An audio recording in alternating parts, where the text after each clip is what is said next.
There we go. All righty.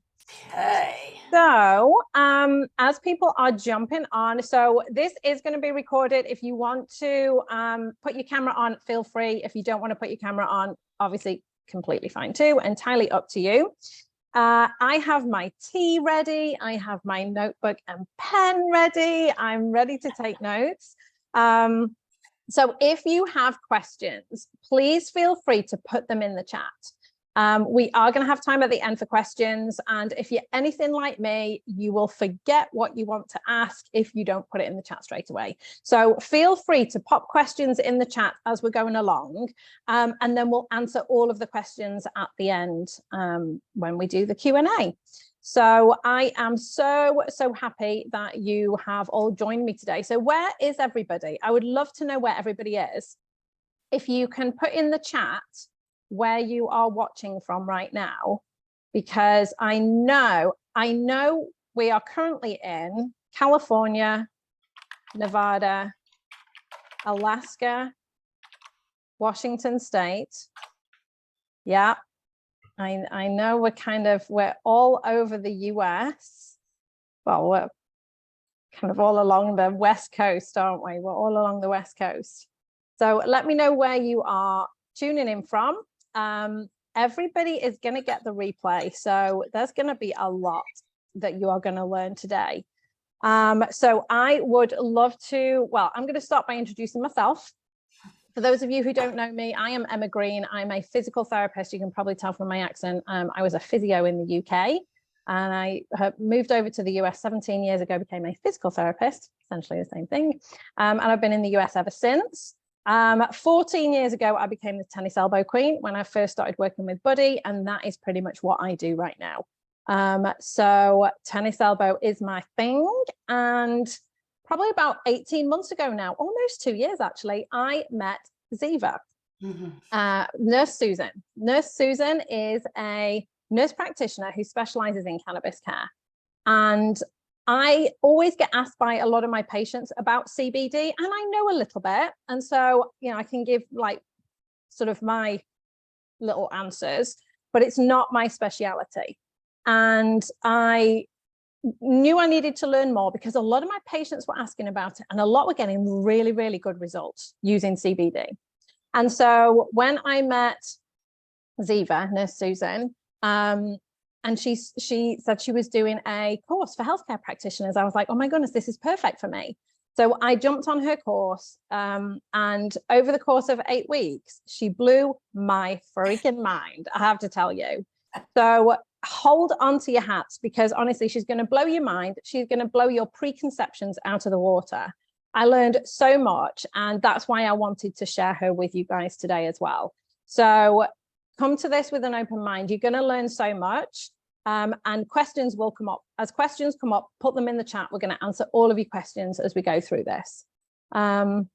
So without further ado, I'm going to hand you over to Nurse Susan, to Ziva. Actually, I think, Ziva, I need to let you be the host, don't I? Or actually, can you share your screen? I think I set it up as co-host, but sometimes that doesn't always work. See if you can share your screen. It says host disabled participant screen sharing. Okay, I'm going to change that.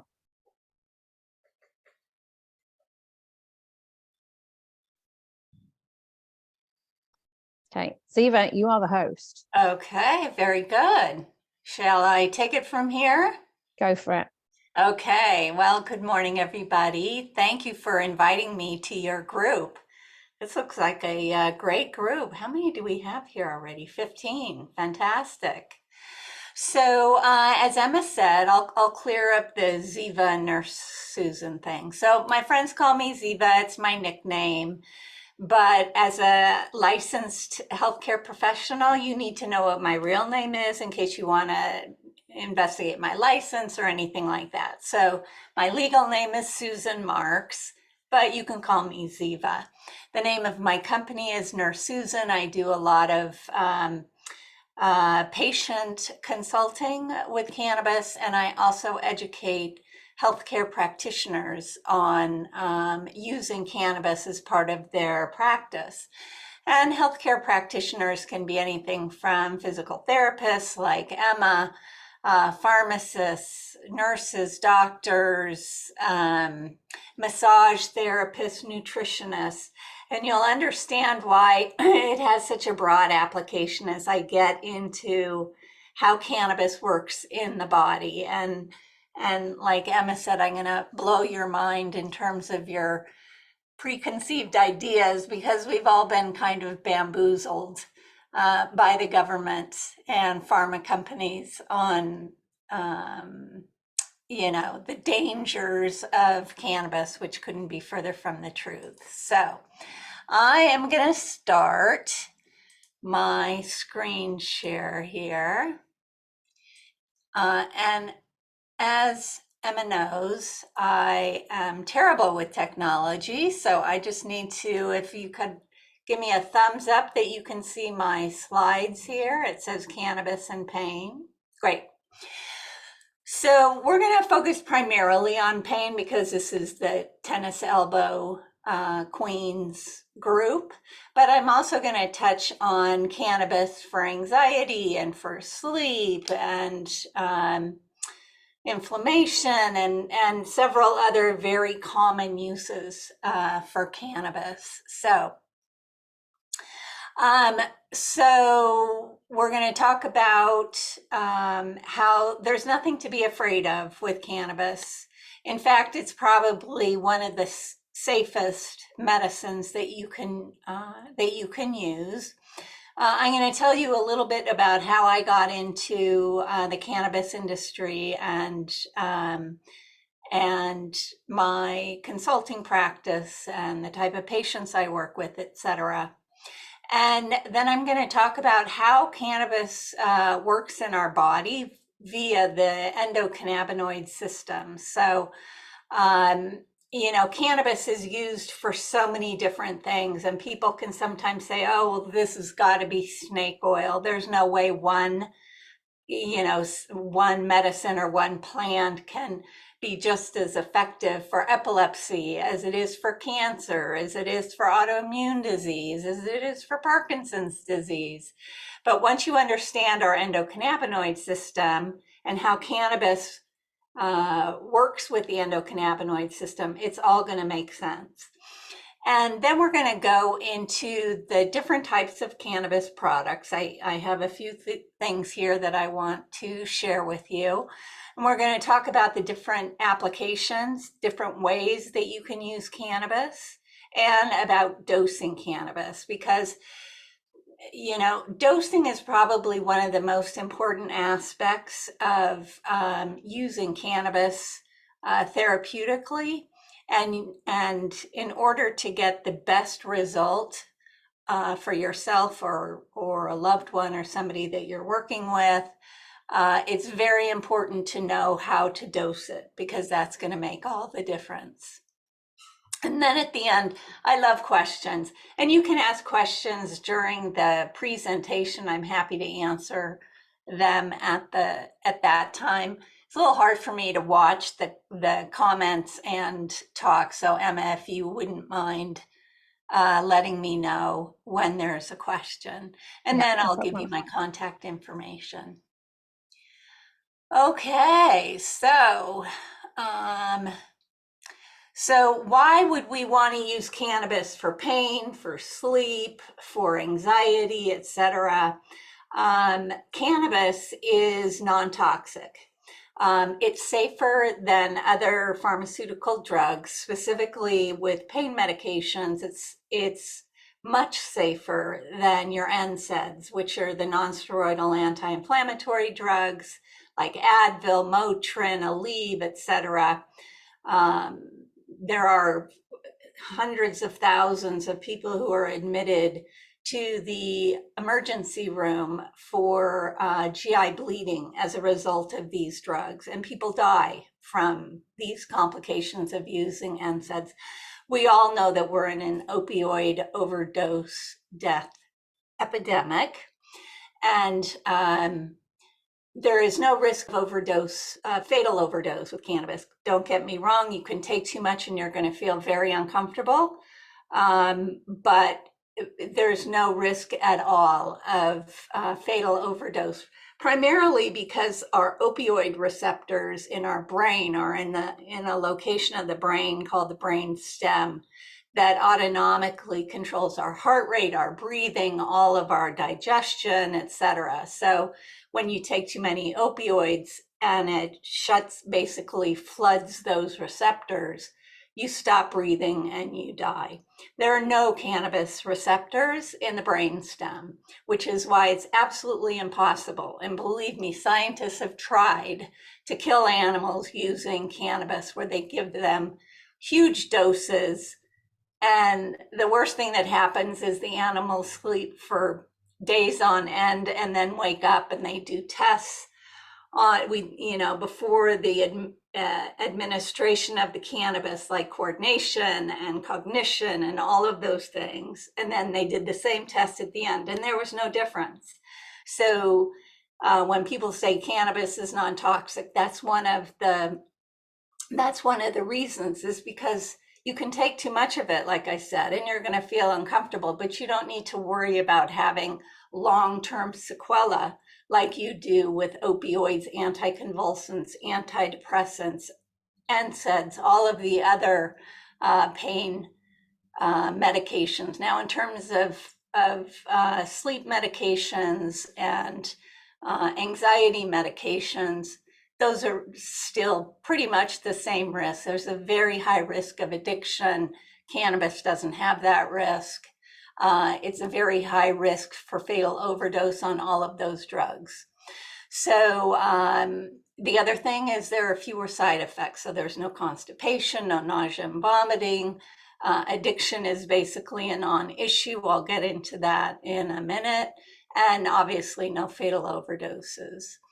And cannabis is more effective for pain, especially when it's nerve pain. So if you have any kind of sciatica or shingles or neuropathy because you had chemotherapy, opioids aren't going to help you. A lot of times they'll give you gabapentin, which is an anticonvulsant, and that can sometimes help with nerve pain, but cannabis is excellent for nerve pain. So those are some of the reasons that you want to use cannabis instead of your typical either prescription drugs or over-the-counter drugs. And I'm going to get into more of this in a minute, but we have been lied to about cannabis. So cannabis was the most widely prescribed medicine in the United States between 1850 and 1937. Here's a picture of an old cannabis. It's a powdered extract in this picture. And these, this was a typical treatment for over 100 different diseases that were listed in the Pharmacopoeia, which is basically the American Drug Index for all the different drugs and what they're used for. And when they decided to prohibit or to ban cannabis, it had nothing at all to do with the substance itself or with the plant. It was more about some politicians who had investments in the, new up-and-coming pharmaceutical company and in DuPont and all of these other places. I'm not going to get into all of the details, but if you're interested, you can go on Google and just search for history of cannabis prohibition. It's a very fascinating story. So since about 1963, I think, the United States, the Department of Health and Human Services and the National Institutes for Health have been funding cannabis research that's been going on in Israel by a biochemist by the name of Raphael Mechoulam. And the United States has, obviously, when you pay for research to be done, you obviously get reports back. So they kept getting all of these, very extensive medical studies on cannabis for different ailments. And they were so impressed with the medical attributes of cannabis that they took out a patent on cannabis. So if you think there's a little bit of double standards when they own a patent for the financial benefits of it, but then they throw people in jail because they have a joint in their pocket, it's really quite ridiculous. So anyway, I tell this to people so that they can more easily overcome the stigma that has been attached to cannabis for a long time. So just to tell you a little bit about who I am and how I got into cannabis, I'm a cannabis patient myself. For about the last 7 years, I was on an anticonvulsant, long story short, I was able to get off it, and I'll go into more detail in just a second. But here is my a slide on my 40 years of experience as a registered nurse, and it's very common for nurses to go in a variety of different places. So I've pretty much hit everything. And so now I have a master's degree in nursing. I'm a certified family nurse practitioner and a public health nurse. So and I'm a member of the American Cannabis Nurses Association. So cannabis is becoming a very popular area of study for nurses and for other healthcare people. And so I've recently been doing programs for, like Emma was saying, she's been in it, in my program, to teach them how to use cannabis in their practice because it is so effective. It is so non-toxic, much safer than the typical things that we are using. And it's just another tool in somebody's toolbox. So the way that I became a cannabis consultant was a very personal journey for me. I have a condition that's called essential tremor. It's a progressive neurological movement disorder. You'll hear my voice shake, my hands shake, my body shakes. For those of you who remember Katharine Hepburn, when her head was always moving and her voice was very trembly, she has essential tremor. And it's a progressive condition, so that means it gets worse over time. It's a hereditary condition.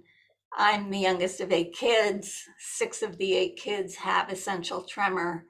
My brother has it got so bad for him. He's 10 years older than I am. He had to have brain surgery. It's called deep brain stimulation, where basically they'll put electrodes deep into your brain where your movement center is, and it basically calms down the shaking. And the standard treatment for essential tremor are primarily 2 things: beta blockers, propranolol, which is also called Inderal, and primidone, which is an anticonvulsant. So it basically dumbs down your brain so that you don't move so much. So my condition progressed to the point where I wasn't able to do activities of daily living. It was hard to use a spoon or a fork to feed myself. I couldn't drink out of a glass without the water just flying everywhere. And I had pretty much gotten to the point where I wouldn't go out to eat in restaurants because people would look at me and think I'm like a drug addict or something, and so it was just, it was starting to kind of take over my life. So I said, okay, I'm going to get on to these anticonvulsants. I don't take any kind of medications, didn't at that point. And so it was a big step to go from no meds to anticonvulsants and beta blockers. So anyway, I felt terrible.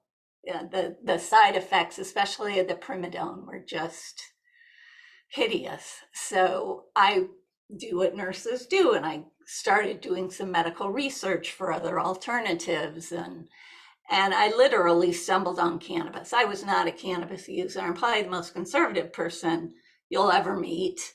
Um, and but I was intrigued by all of the medical research that I ran across. And I found that cannabis was great for Parkinson's disease, which is very similar to essential tremor in the sense of the movements. And so I just looked at everything I could find on cannabis. And I thought, okay, well, this is certainly worth a try. So long story short, I've been off of all those medications for 7 years. I manage my tremors using a cannabis tincture, and it's basically CBD dominant. It has a little bit of THC in it, which some people like to say, oh, CBD is the medical part, and the THC, which is the only substance in the plant that creates that intoxication, that stoned feeling. And they say, oh, that's the recreational part. Well, it couldn't be more from the truth. THC is a godsend when it comes to people who are going through chemotherapy and they have intractable nausea and vomiting. THC is the only thing that will, for a lot of people, stop that whole process from happening, stimulates the appetite so that they can maintain their nutritional status, which can be, a game changer with somebody who has a wasting illness like cancer or AIDS or any of those. You can hear my voice is starting to get gravelly. This is another thing that it does. It affects the larynx. So I hope it's not too distracting for people. So anyway, as a result of going off the primidone and managing my tremors with the cannabis, it was very obvious to people how much better my symptoms were and how much better my shaking was. So they would be like, what are you doing? You seem so much better. And so, it was a little hard at first, but I'd kind of whisper, I'm doing medical marijuana. I'm doing cannabis. And, of course, everybody was kind of flabbergasted because it's certainly not me typically. So then they started asking, well, do you think it'd help me with my migraines, with my, premenstrual pain, with my this, with my that? And slowly but surely, they started referring friends and it became a referral-based business for me. And it's the best nursing job I have ever had because people actually get better. They feel better. They have a better quality of life. Their health gets better. And it's a beautiful process to watch. So that's why now I'm teaching other healthcare professionals, because I think it's very important for healthcare professionals to understand cannabis and be able to use cannabis because it is such an effective tool.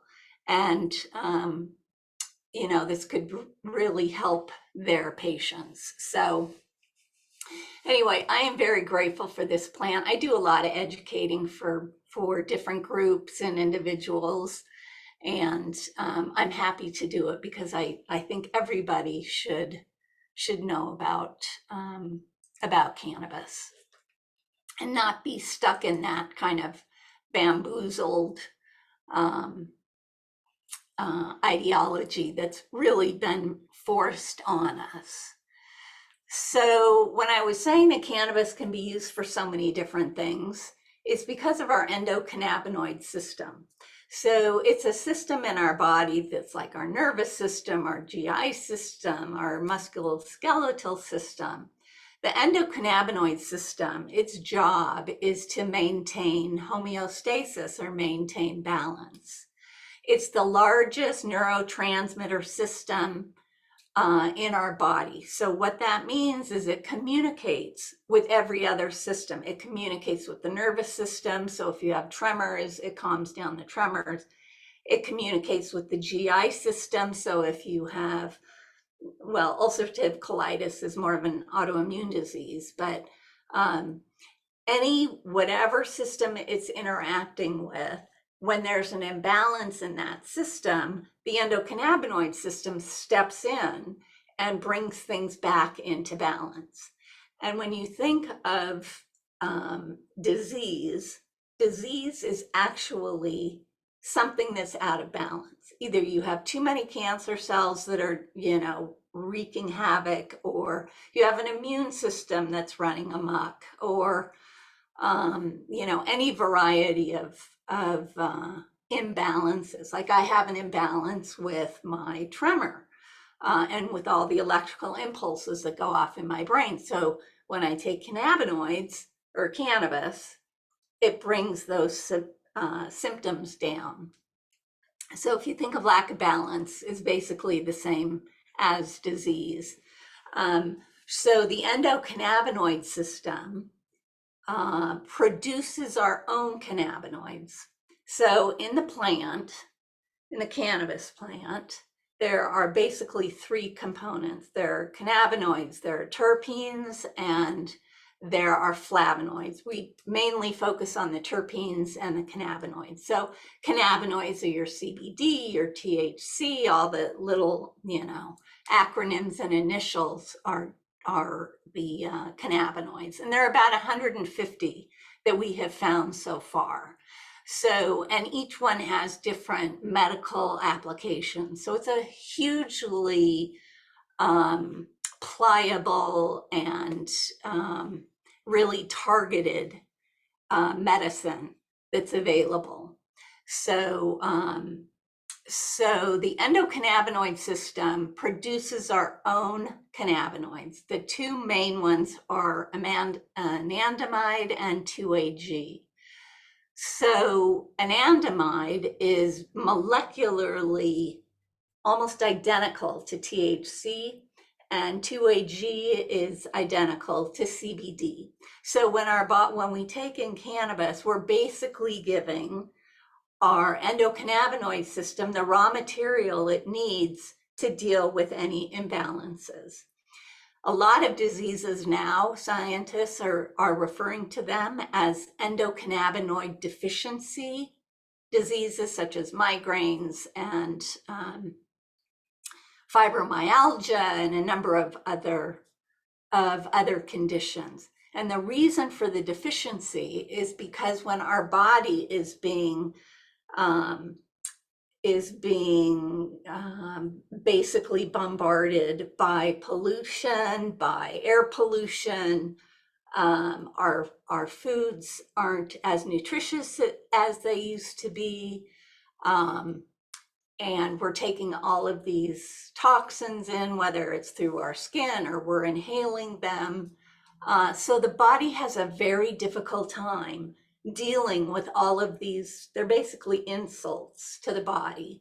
So it can't produce enough endocannabinoids. So when you take in the cannabinoids that are in the plant, then you're basically giving your body the raw material it needs to either kill the cancer cells or regulate your immune system, whatever your issues are. So the endocannabinoid system can use its own cannabinoids to maintain balance. It can use phytocannabinoids, so phyto meaning plant. Cannabis has the most cannabinoids of any plant on the planet, but there are some other plants that have, and other foods that have cannabinoids in them, but they aren't in the concentration of what's in cannabis. And then there are the synthetic cannabinoids. So synthetic cannabinoids are like Marinol. So if you know of anybody who's gone through cancer treatment, oftentimes they will prescribe Marinol for nausea and vomiting. Marinol is simply THC. So the pharmaceutical industry removed that one molecule from the plant, created Marinol, and So, and that's a legal drug as long as it's prescribed by a physician. So anyway, so you can get these cannabinoids from a variety of different places. Now, the problem is that there's no place other than cannabis that has it in that same concentration. When I was doing my research before I started using cannabis, and I was reading all about how cannabis works when nothing else works, and that there are so many, there's so many medical studies and medical patients who have really, had the opportunity to heal and to overcome their illness, like serious things. Cannabis doubles the longevity of people who have glioblastoma multiforme, which is a very malignant type of brain tumor. For the HER2 positive and triple negative breast cancers that don't respond very well to treat. Well, the HER2 positives do, but the triple negatives don't respond very well to chemotherapy. Cancer is known to kill cancer cells, and it can really be a game changer. So anyway, when I was doing all of this research and reading all about all of this, I said to my husband, I said, even if I didn't have essential tremor, even if I weren't looking for something as a substitute for my pharmaceutical drugs, I would take cannabis. I would take CBD. I would take this simply because it's holistic, it is natural, it's non-toxic, it's very important for the body, it's very important to maintain health, to deal with any disease, to prevent diseases. In fact, in the patent that the US government has on cannabinoids, they specifically say that these cannabinoids as neuroprotectants and antioxidants prevent Alzheimer's disease, Parkinson's disease, all of these different diseases, as well as providing treatment for it. So when I think about how the government has withheld this from our population and the amount of suffering, needless suffering that's happened as a result of that, it really infuriates me. So my way of dealing with that is telling everybody who wants to know whatever they want to know about cannabis.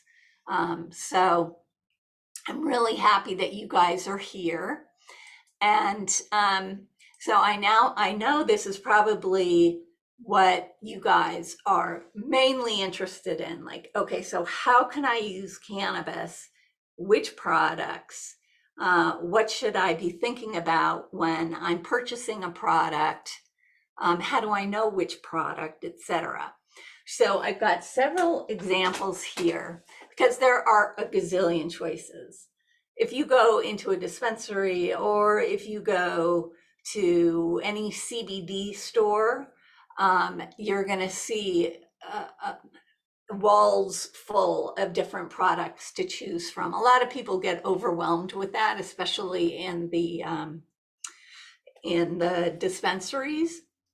So anyway, I'm just going to talk about some pretty common uses that I use cannabis for and how you can use them. So when I was talking earlier about the cannabinoids, and I said there are 150 different cannabinoids, and CBD and THC are just two of them. Each cannabinoid basically has its own superpower. Often they overlap, such as CBD is good for pain, THC is great for pain. But if you have mild to moderate pain, you're going to probably get by with just a CBD dominant product versus if you have severe pain, like end of life pain, cancer pain, THC is going to be your go-to. CBD just isn't going to cut it for you, but they're both pain relievers. They're both very strong anti-inflammatories, very strong antioxidants. Um, so when you are looking for products for whatever your condition is, you need to think about, okay, so what are the symptoms? So if we take tendonitis, for example, tendonitis is basically pain and inflammation. Sometimes you're going to have loss in your range of motion. So you're going to want an anti-inflammatory, an analgesic, something that's going to relax your muscles so that they aren't in spasm, trying to protect that joint. So, for example, CBD is an excellent muscle relaxant. It is also good for inflammation and, like I said, mild to moderate pain. So I would start with a CBD dominant product. Now, if this is the only joint in your body that's bothering you, you can probably get by with just using a topical, because we have a lot of receptors, cannabis receptors, in our skin. So if your body is otherwise just fine and you just want, to deal with this flare up of your tendonitis, you can just rub some CBD dominant tincture or cream or a roll-on or a salve, or you can even use a transdermal patch for extended relief. Now, if you have other things going on in your body, whether it's, you have arthritis or you have fibromyalgia or you have anything that's systemic, the topicals aren't going to be enough. You're going to need to do the tinctures or ingest it somehow. And there are a lot of different ways to ingest it. You can inhale it, which I don't really recommend, not because it causes cancer, because studies actually show that it prevents the lungs from cancer for people who smoke cigarettes. So that's not my concern, but it is irritating to the lungs. And so if you can get away with not using the inhalation method, you're probably going to be better off. Now, if you have nausea, vomiting from chemotherapy, you're not going to be able to keep anything down. So that's when I will use the inhalation method. It's more of a rescue. I also use the inhalation method if somebody has PTSD and they're waking up in the middle of the night with night terrors. The inhalation method happens very quickly. Within 15 seconds, you can feel the effects of it. If you take a tincture, it can take an hour or more. So if somebody wakes up in the middle of the night in a night terror, they can't wait an hour. So I will have them use an inhalation, usually a vape, rather than the actual flower itself, because you don't get the products of combustion, so it's a little nicer to the lungs. So I would tell them to use the inhalation method when they wake up in the middle of the night, or they have breakthrough pain, or they have, nausea and vomiting, etc. But it's not typically my go-to. The advantage is that you get results very quickly with the edibles, whether it's a tincture or a beverage or a brownie or any kind of gummies, whatever. Like I said, it can take an hour or more depending on the person's metabolism. So the younger they are, the faster their metabolism, so they're going to feel it faster. The older we get, our metabolism slows down. So if I have patients where it takes 2 hours for them to start to feel the effects. So if you're using cannabis for sleep, for example, you're going to want to make sure that you take it an hour before you want to fall asleep. And, just pay attention the first couple of times that you use it to see how long it takes from the time you ingest it until you start to feel the results. And then moving forward, that's your time span that you have to work with. So the reason why you would use an edible or where you take it by mouth, is because it lasts for 6 to 8 hours. So if you have anything that's chronic, whether you need to sleep for 6 to 8 hours, or whether you have chronic pain where you need extended pain relief, then the by mouth tinctures or edibles or whatever are going to be your go-to. And then you can, like I said, if you need a rescue, you can use the inhalation method. But if you have something chronic, you would have to take a hit off of a joint or a vape or whatever about every hour and a half in order to maintain that same level of pain management or sedation or sleep or whatever. So when you know the bioavailability of each method, you can use it more strategically. So then there are the topicals, the edibles, and you can use more than one method. It's not like, oh, you just have to use this. Oftentimes, I will have 2 or 3 different products for the patient to use under specific circumstances, like I just described. So anyway, the other method is suppositories. So I have, like I said, I have some different products here, and I'm gonna just start showing them to you. So here's an example of an edible. So these are chocolate covered blueberries. They're called Terra. There are 5 milligrams of THC per blueberry.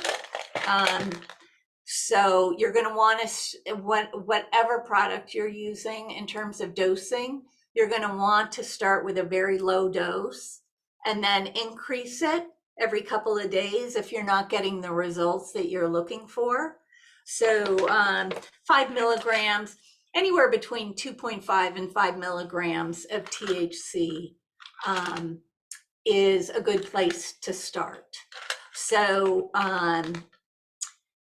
another confusion that is out there regarding cannabis products is they'll read one label and it says full spectrum hemp oil or CBD oil or cannabis oil, or it will say broad spectrum, or it will say isolate.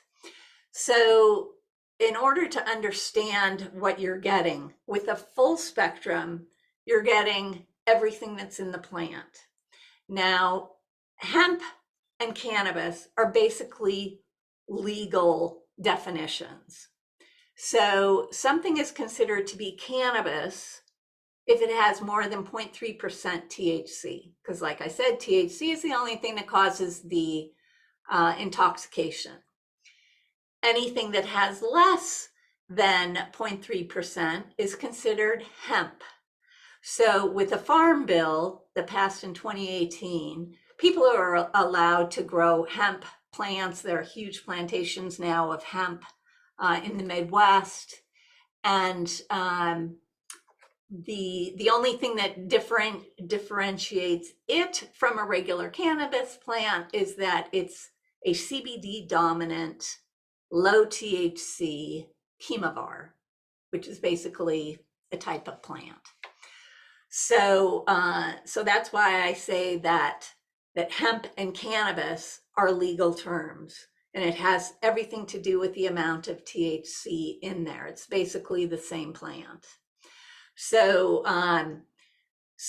when you're dosing, you have a lot more, room to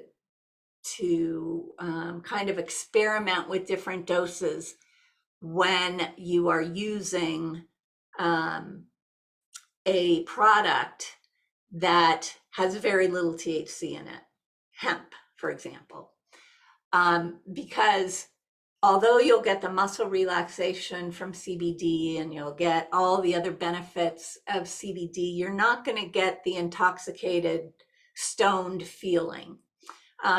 It does have psychoactivity, meaning that it's an antidepressant, it's an anxiolytic, meaning it reduces anxiety.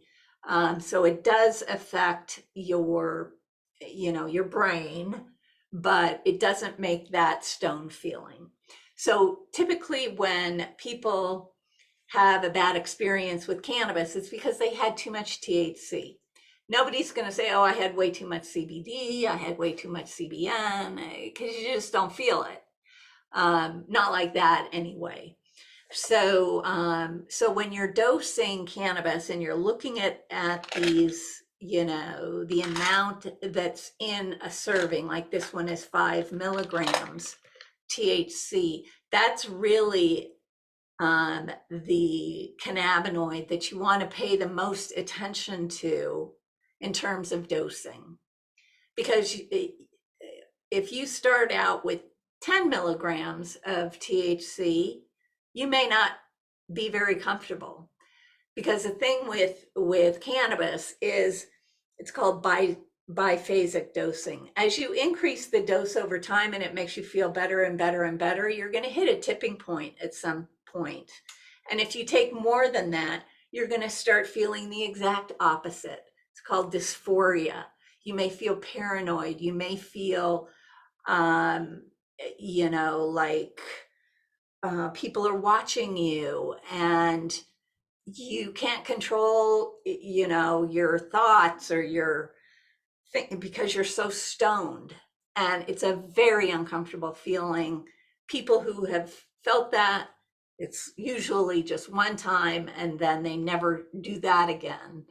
So when you're dealing with edibles, that's typically the concern, because like I said, it takes like an hour before you're going to feel the effects. So people will take some and think, oh, there must not have been anything in that one. And then they take some more, or they'll eat an entire candy bar that has 100 milligrams of THC in it. And they're going to have a very, very uncomfortable experience. It's not life-threatening by any means, but they're not going to be liking it. So in terms of dosing, to avoid those uncomfortable feelings, pay attention to the THC, start with a very low dose and slowly increase, because more is not necessarily better with cannabis. So it's important that everybody find their best dose. And you do that by starting with a low dose and slowly increasing it over time until, for example, if you're using it for pain management, your pain is relieved. Or if you're using it for sleep, you found the right dose. When you wake up in the morning, you've slept for 6 to 8 hours, you're refreshed, you feel no kind of hangover or anything that you typically will feel with pharmaceutical sleep aids. So, anyway, so that's how and everybody has to do the same thing. My dose is not going to be the same as Emma's dose. So everybody has to go through this trial and error process. So you're going to want to try different products to see which products work best for you. Let me show you some more products. So in terms of a topical, this is one that I use quite a bit. It's called Brio, and it's got 1,000 milligrams of CBD. This is over the counter. This is not over the counter. You have to go to a dispensary to get that. So this is over the counter, and it's a roll-on, which is nice because a lot of people, like I work with quite a few people in the construction trade, because they have all kinds of, musculoskeletal pain issues. And they don't necessarily want to squeeze some lotion on their hand and go like this and then try to go back to work. So this roll-on is great. They just go like this, they're done, and then they're off and running without getting their hands all mucky. So that's one option. Here is a tincture, which is a CBD dominant. It comes in 3 different flavors. This is called Charlotte's Web.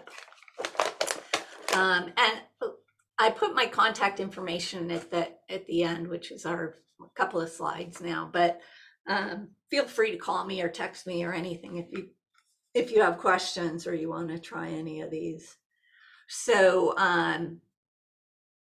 this is a very interesting company. I don't think we have time to go through the history of why it's called Charlotte's Web, but it was named after a very young child who had Dravet syndrome, which is an intractable epilepsy, and nothing was working. The child was dying. Parents were desperate. They tried CBD. She stopped her seizures after the first dose, went from 300 seizures a week to about 1 a week. And when most kids die at the age of about 7, she lived to be 13. But unfortunately, her entire family got COVID at the beginning, and she went into an epileptic seizure and didn't recover. So she died. Sanjay Gupta, if you guys are interested, he did I think it's a 6-part documentary on cannabis for medical purposes. You can find it on YouTube. Just put in Sanjay Gupta weed. Weed is the name of the documentary. And you'll learn a lot. So back to the products. Now this is a syringe. There's no needle or anything on it. But this is highly concentrated cannabis oil. And there are about 700 milligrams of cannabis in this. So I will use these to make suppositories. So if somebody is in a lot of pain and they can't tolerate higher doses of THC, we can give them a much higher dose via a suppository because it bypasses the liver. So they won't get the major intoxication that you get from high doses of THC. Suppositories, their effectiveness lasts the longest. It's usually about 8 to 10 hours. So suppositories can be a godsend. There are a couple of products out on the market, but I prefer to make my own because I can get the exact concentration and all of that. I did want to talk about, while we're on the subject of over-the-counter drug products versus dispensary products. In California, definitely, and I think in every state where it's legal, they require the cannabis products be tested by a third-party lab. The hemp and the over-the-counter stuff does not have that requirement. So when you're buying in a dispensary, you can be very confident that it's been tested to make sure that there are no molds, no pesticides, no heavy metals, and it will show you the potency. So that's how I know this has 700 milligrams in it. It's because it was lab tested. There's a lab result. I can look at the lab result, and that way I can dose it better for the client. But the main thing is when you buy in a over-the-counter, if you buy in a CBD store or, at Long's Drugs or whatever, those products don't require testing. And they have, done a lot of secret shopper testing and found that some of these don't even have any CBD in them. A lot of them don't have as much as they say they have. And worst of all, they're contaminated with pesticides, heavy metals, because hemp, the plant itself, is considered a bioaccumulator. So the plant will suck up all of the toxins out of the dirt. So if it's not grown appropriately, you can get heavy metals, you can get pesticides, you can get molds, etc., in your medicine, which will just make you sick.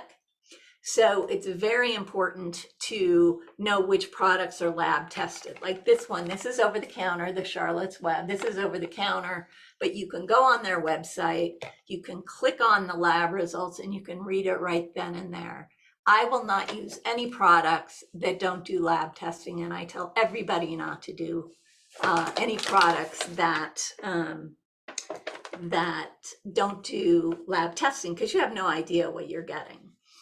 And cannabis is also used, especially the the CBD is a very potent antioxidant. So there are a lot of uses in terms of skin, and not just skin for beauty, but skin for repair from burns, from there are different skin diseases like epidermolysis bullosa, which makes the skin welt up with these big blisters. You can go on YouTube. I think it's called The Butterfly Kid or something, and it's a documentary of this child who has this horrific condition. It's congenital, and they spray, because as soon as you touch the skin, it just sloughs off, and they have open sores everywhere, and they lose the digits on their hands, and it's really horrible. But anyway, they can manage their pain by spraying cannabis oil after they've cleaned their skin, which helps, with the pain and the inflammation and the infection and everything else. So cannabis is used quite a bit for not only beauty applications, but also medical applications. Here are a couple of masks, CBD hemp mask, and this is more for beauty and just general skincare. They have these CBD coconut eye gels, which help with the inflammation under your eyes. There are beautiful bath bombs that are available. A lot of different companies make these. This one has 50 milligrams of CBD in it. You just drop it in the tub. And like I was saying, your skin has so many receptors that not only using lotions, CBD lotions or whatever, but immersing into a bath with warm water with hemp or CBD or cannabis, it doesn't matter, oil in your tub is going to absorb everything. All parts of your body will absorb the CBD. So it's another way to help with sleep issues, to take a bath, about an hour before you want to fall asleep, put some CBD oil in there, and you'll drift right off to sleep. They have different capsules. You can add stuff to your water that has CBD in it. They have CBD teas. There are all kinds of mints. These are microdose, so for people who are really sensitive to THC, this is 2.5 milligrams of THC per mint.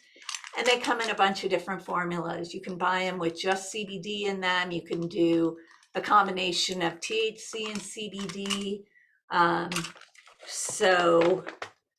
And in terms of pain, if you do go to a dispensary, if your pain is to the point where you need to have some THC, the best formula for pain is a 1-to-1 or equal parts CBD and THC. And it usually comes in a tincture. I thought I brought one up with me.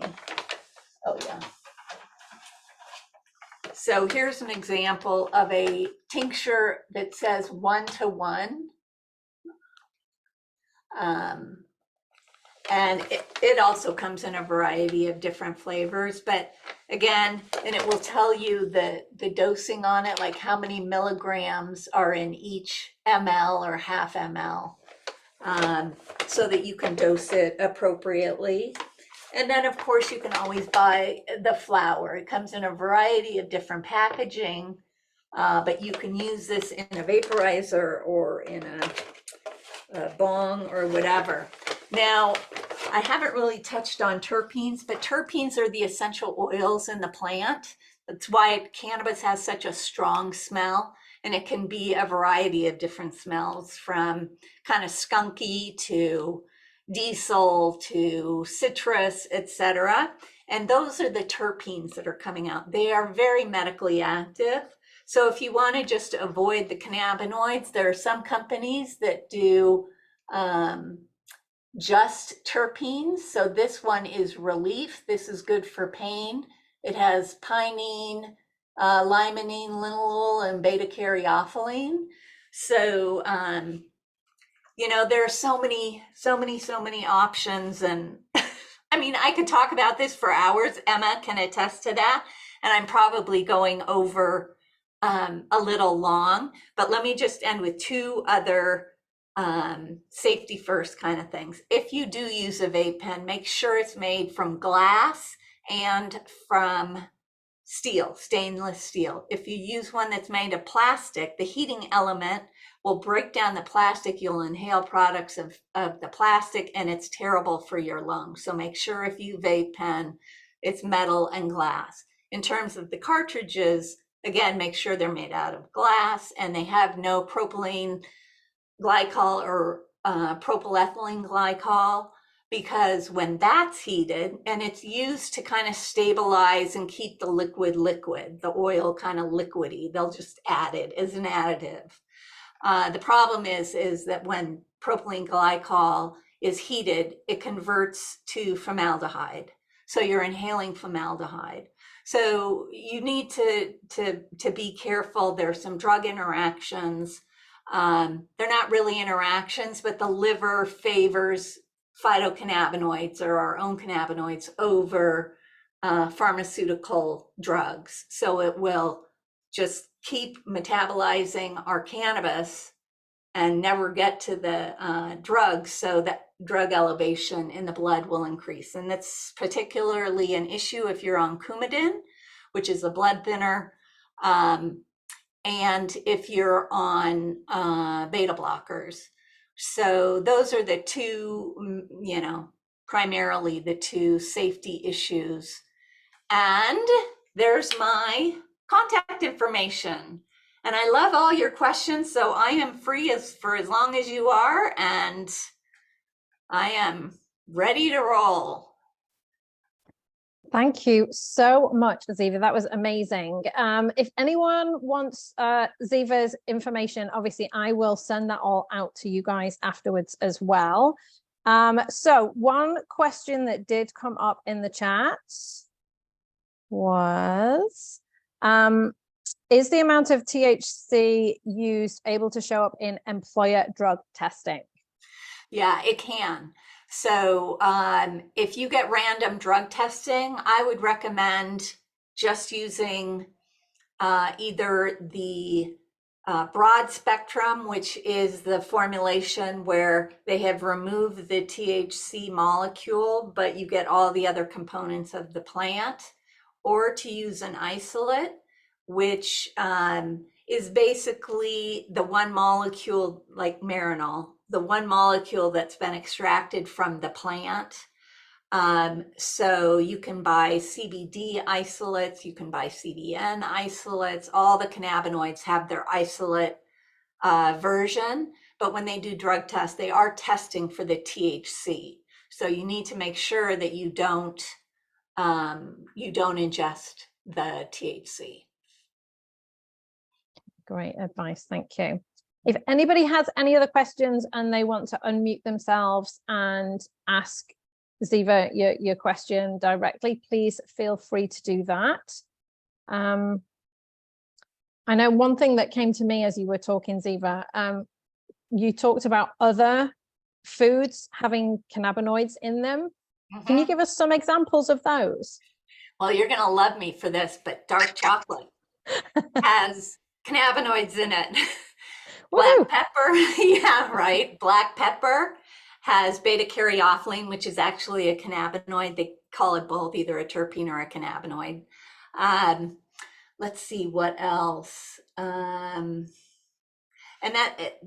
it's interesting because I forgot to mention this also. Before there was cannabis prohibition, it was one of the largest agricultural businesses in the United States. So we would get a natural ingestion of cannabinoids because they would use it to feed the animals. They would use the hemp seed for the foods. They would use, we would have natural exposure to it in a variety of different ways. But when they cut it off, then we stopped our supply of it. So if you've ever wondered why we're the wealthiest nation in the world and have the worst healthcare statistics. And that, that's one of the reasons. Yeah, so interesting. Okay, so another question that's come up, how long does THC stay in your body? So THC is stored in your fat. That's another thing. You'll always want to take take cannabis that's either suspended in an oil, or you take it with some fatty foods because it's fat soluble. It's not water soluble. So it needs fat in order to work. So what happens then is if it's not used, it gets stored in your fat. So it can stay in your body for 4 to 8 weeks, even if you don't have anything in between. Now, there are two different types of drug tests. One is very sensitive. So if you have, very high security clearance, I would just stay away from it altogether. But because they use very sensitive tests, if it's just kind of, not that important, most employers will just use like a regular THC detection test, and it's not that sensitive. So, and if you go on the internet, they tell you how to try to get it out of your system before you need to be drug tested. And I don't know if they work or not, but it's a good rule of thumb to think, okay, this can last for 4 to 8 weeks in my body. It can be detected if they're using very sensitive equipment. So if your livelihood depends on it, you're just not going to want to go there. Oh, you're muted. There we go. Yeah, great advice. Thanks, Eva. And then how much CBD should we start with orally? I usually start with about 25 milligrams. So it really depends on the severity of the issue that you're trying to deal with. So I would start a cancer patient on a higher dose. I started off at a higher dose, but if somebody just has one joint that's bothering them or whatever, you don't need such a high dose, and you could start at around 25 and then work your way up. I currently take about 250 milligrams of CBD every day to manage my tremor. I usually will take it at night because I do need a little bit of THC, and I don't like the feeling that of being stoned or impaired at all. So I take it at night. So if there is any kind of psychoactivity, I'm just sleeping through it and I'm not aware of it. And I get the cannabinoid, it does its thing without the intoxication. So if, like I said, if you have something that's minor, considerably, not too horrendous, then you could start at 25 and go up. If you do have something like seizures or essential tremor or anything like that, you could start at like 100 milligrams and go from there. Got it. Yeah, that's great. Great advice. Hey, Emma. Yeah. Can you hear me? Can Yeah. I ask? I was 10 minutes late, so I'm trying to find out if she takes on a patient and will, prescribe for them, and specifically, I'm just someone that has liver cancer and COPD, for instance. Would she take them on as a client? Yeah, great Yes. question, Linda. Yeah, Linda, I'm happy to do that. I currently live in Las Vegas. I go to Los Angeles to see my clients 1 week a month. If they are in another state that has legal cannabis, I can still work with them over Zoom or whatever, and I will find the dispensary that's closest to them if they need to buy products from a dispensary that have THC in them, and I'll go through the menu, recommend which product they should be buying. If it's an over-the-counter stuff, I can pop it in the mail. They'll have it in a couple of days. So yeah. Great.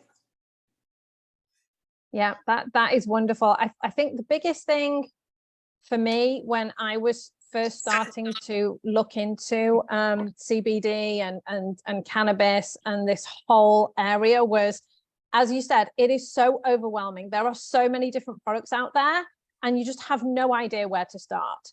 So I think the fact that you've given people such a great introduction to this, some amazing advice with regards to looking at the different products, things that people should be looking for, and really sort of giving permission for people to try and help their symptoms with something that is so natural, but we've been told that is so wrong for us, and to learn that actually, you know, maybe that is not the case.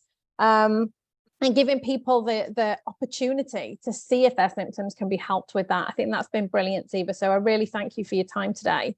Does anybody else have any other questions? Well, this was really fun, Emma. Thank you so much for inviting me. And I'm glad you'll be sending out my contact information. I'm happy to answer any questions if you have any later on. Or if you have somebody who needs some help, I'm happy to do that as well. So Absolutely. very nice group, Emma. Thank you. Oh, you're welcome. Thanks so much for all of that information. It is brilliant. You've just given them so much more value. There's so much more here, you know, than I even knew about. So so thank you for doing that. And if anybody does have questions, everyone's saying thank you in the chat, Ziva. If anybody does have questions, don't hesitate to reach out. I can always put you in contact with Ziva, you know, and, you know, use her expertise. You know, this is her speciality. She knows about this stuff. I know the tiniest amount. You know, when I wrote my books, I like mentioned CBD and like it's about a paragraph, you know, and you've just had the tiniest little snapshot of what Ziva knows. So please reach out to her, use that expertise. You know, if it's something that you're interested in, if it's something that somebody who you love could really benefit from, use the contact because she's there for you. And you know, if it's tennis elbow, using that topical, starting with that. I have had some clients who've had really transformative results with pain, really bringing down their pain using a topical CBD balm, salve, roll on, something like that. So it's definitely worth the try. So yes, I did put into the chat the 2 documentaries that Ziva talked about. The Sanjay Gupta one is in there, as well as the Butterfly Child, that's in there as well. There's also a 10% discount for Charlotte's Web products. If you want to go and peruse, that will give you a 10% discount on those as well. But thank you so much, Ziva. This has been brilliant. And we perhaps have to have you back again. Hey, as you know, I could talk about cannabis. I like the little tip of the iceberg is what I was able to get across today. So I love talking about it. I love hearing people's stories, how they've benefited from it. So I'd be happy to come back anytime. Brilliant. I love it. Absolutely. Thank All you. right. So unless anybody else has any other questions, I think we are done for today. The replay will go out to everybody, so you will get that. And obviously, if any other questions come up, don't hesitate to reach out and we can get you answers to those questions too. All right, but thanks so much, Ziva, and I will see everybody in the group. Hey, take care. Take care, guys. Bye. Bye. Bye.